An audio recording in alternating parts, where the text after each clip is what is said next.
Hi, Radioheads. L Man here with fantasy adventure author JV Hilliard. Hello, welcome to the show. Hi, and thank you very much for having me. I appreciate the time.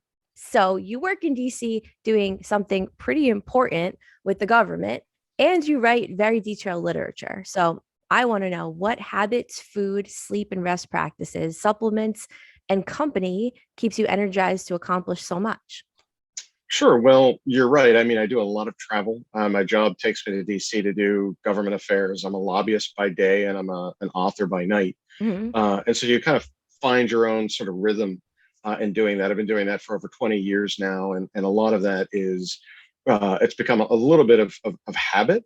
But, I find writing as escapism. So for me, it's not work. Mm. It actually is re-energizing in many ways. It's sort of the way I look at mental health is, it's something that has grown from a hobby into something that is a second profession. And Mhm. I've always had a lot of energy. I'm not the kind of guy that needs a lot of sleep. Typically, I'm sleeping 6 hours a night, and that's good enough for me.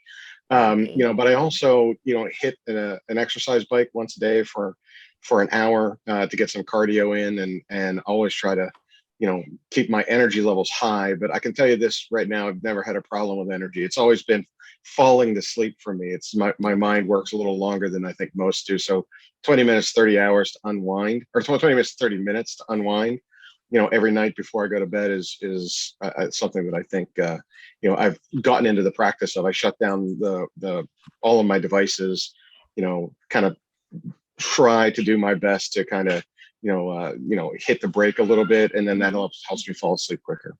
So, quick tip, right behind or in front of me, I have an elliptical, and I just ordered a treadmill with a desk because just jumping on cardio equipment or just walking around the block is a great way to help with writer's block or doing anything creative. Just 3 to 5, even 10, 15 minutes, just get some exercise and then go back to the task. That really seems to help. And quick tip for you, which I give to everyone. Yes. So, for anyone listening, you've already heard this, rice and potatoes. So, this is coming from me, and there's also studies on rice and potatoes.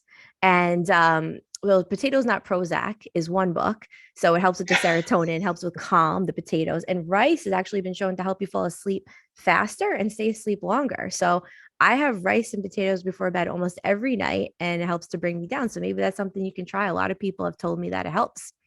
Yeah, that's a great tip. I'm one of those guys that have a hard time eating breakfast. Like when I get up in the Okay. morning, I'm never hungry, That's and I okay. can go all the way to lunch. And so it's sort of this, you know, ad hoc intermittent fasting Yeah. that's just I've picked up, and I think part of that goes back to a time where I would rarely eat a full meal. I would kind of graze throughout the day, granola bar here, snack there, half a lunch there. Or I have a tendency during my meetings professionally to talk a lot.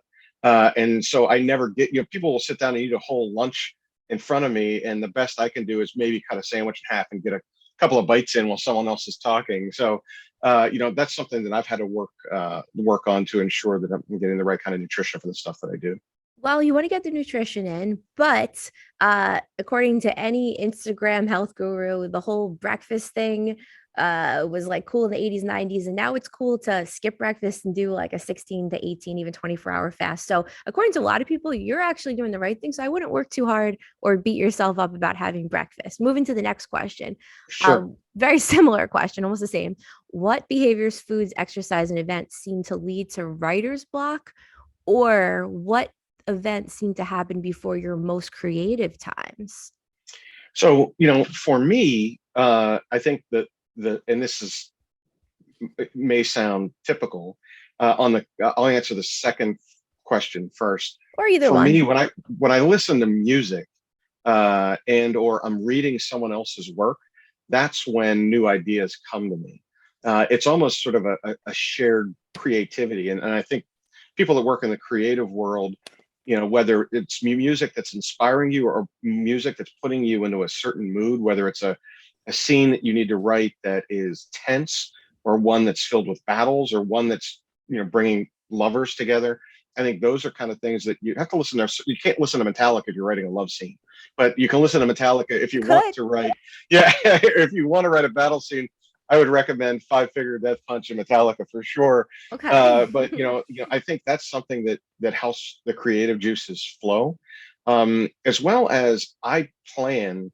And it's just, I guess, my nature. I always do a lot of planning. I've got a little touch of OCD in me, and it makes me. So if I plan and it's on my calendar to write for an hour a day, I Mhm. use that hour, whether it's during my professional day or during the evening hours. Whenever I do, I have to, in my head, I know that I've got to get to that. And that keeps me on task, which prevents writer's block. Mm. But to your point, things that the writer's block for me happens when I get distracted. Sometimes, during this is one of my busiest times of year. It's hard for me to write consistently around this time because I've got so many professional responsibilities. So that's why it's very important for me to plan to make sure I have that. And I think that's a real healthy balance for me. So I deal with a lot of heavy stuff during the day, dealing with tech and defense and government, a true reality check. And then at night and during the evenings, this is my way to kind of not only unwind, but also sort of recharge the battery. I love that you write these books to unwind. See, a lot of people would find this very overwhelming, which leads to my next question perfectly Okay. planned. Scott Adams said, "What if laziness is a habit about thinking about the cost of things instead of thinking about the payoff?" So when you begin a project, do you think about all the things you have to do, or do you focus on the payoff or a little in between? So as I mentioned earlier, I'm a planner. So Mhm. for me, I don't mind the part where you're putting together the bricks in the right order and Legoing the story together. I think that layering actually helps me. Mhm. And then I write my stories from end to beginning. I reverse engineer them so that I don't miss any of the details when I'm writing them. So it's not a laziness. And I encourage this with other when I talk to other writers who experience writer's block or worry about what you had just described. Is it the cost or is it the payoff? Mhm. For me, I think the sunken cost in all of this is the planning. Like unlike others in my business who can just sit down, they're called pantsers, by the way. Plotters are me. Someone that flies by the seat of their pants are called pantsers. And Oh. pantsers have this innate ability to just start writing a story and it flows for them. And I find a lot of those folks often hit writer's blocks. I mean, Stephen King, Mm. for the great historical author that he is, often gets criticized because some of his endings aren't as good as some of the beginnings. And it's because he has a tendency to write as a pantser, where I Wow. am complete opposite. I can't just sit down and write. I literally have to know what I'm about to write, have planned it out almost to ensure that I don't miss anything. I tease Yeah. that my books never have any empty spaces in them. There's no room because everything's in there for a reason, and it's because I have this strange reverse engineering style of doing it. So for me, the sunken cost is the price you pay. It's almost like that the theory about deferred gratification, where it's like, hey, if I do this today, the reward is down the road, and it's understanding that that helps me get to that reward. Yeah, I think I'm like that too. The only thing I would be a pantser on, new term, would be old journals. Journals, it just you see where you're gonna go. But when it comes to any type of sketch, I usually no. Actually, that's not true. I've been writing sketch comedy recently, and then the last two, we see where we're gonna go. But you know what? I'm writing What's it with that? a pantser. I'm not writing it alone. So maybe that's why I don't know the ending. Oh, So they're sucking you in, right? Uh-huh. Uh-huh. I And have that's to go with okay. them. Yeah. Yeah, and when I get writer's block, I just call another creative. I have friends that have, whether they're fellow authors or someone else, and it doesn't have to be an author. It could just be Mhm. someone that you can bounce ideas off of, and you tell them something, you let them beta read something, or you share an idea and say, "Does this suck?"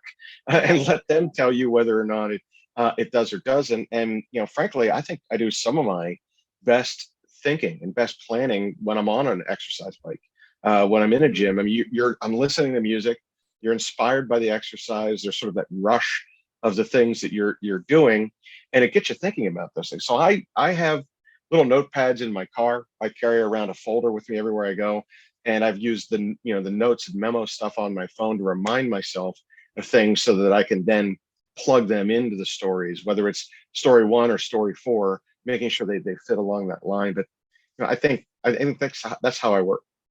So you just said that you don't really have filler. So that was another question in a Uh different oh. interview. I've been studying you. You said that if you say something, there's a reason. Your writing seems to be void of filler, according to you. Well, we don't know about what the critics say. Haha.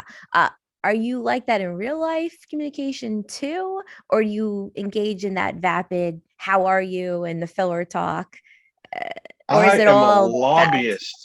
I am a lobbyist, so of course I schmooze all day long, right? So it's there's a level of diplomacy that comes with the job that I Teach do me. during the day, right? Yeah, I don't know how. So for me, sometimes you do have to fill that void. Sometimes there's awkward gaps, and I deal with a lot of Type A personalities, and Hmm. the folks you deal with that are on the Hill, whether they're in Congress or at the White House or Department or agency, are usually leaders, and they tell you what they mean. They don't have time for just extraneous conversation, Hmm. but to make that gap work and to fill those voids, sometimes whether it's with clients or in sales meetings or when you're trying to convince someone to take an action on behalf of your client. And I'm sorry about I have a husky in the background, Oh, I'm and asking. there's someone at my door, so that's Thor. He's just Well, yelling we'll because he be knows done in he's two getting minutes, so don't worry. no, you're fine. He knows he's getting pizza, so we're all good. So Aw. that's what's going on there. But yeah, so for me, I engage in that kind of diplomatic exchange on a daily basis. And Mm-hmm. when I write, I just again, I don't want to sound anti-creative, but it's the creative process for me is planned. It's Hmm. not spontaneous. Hmm. Where my day job, sometimes you have to go with the flow, and Mm. someone that might understand that from a performance perspective. Hmm. Sometimes when you're in front of an audience and you see that a routine isn't working the way that it should, you change and go in a different direction, right? So No, I just said keep those going. I said come with me. yeah, that's Keep right, going. exactly right. Yeah, you No. follow along. I'll get you there. I'm I'm not sticking going to to the lose you. plan. That's right. So you get that as part of as part of what I do during my day job, and then at night I'm a completely different. The switch flips, and that's how I do my writing. So you said you were involved in government affairs. Which Yes. is your favorite affair? Mine is Monica and Bill. Just kidding. We're at the end of the interview. That went really fast. So could you please tell our listeners where we can find you, website, social media, anything you want to plug?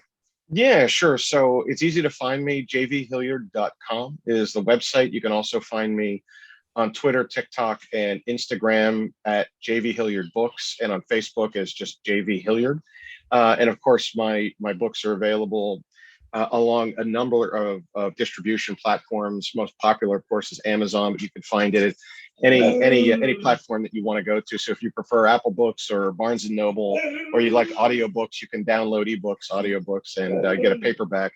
And if you want a husky that talks a lot, you know, Aw. you could come and listen to a couple of my interviews because he's on some of them. Some of them he's hanging over my head looking out the window. In other cases, he's just talking because he wants pizza. I like Apple. I don't know about Apple Books. Your dog wants pizza. I hope you enjoyed JV Hilliard. And now back to more. It came from the radio.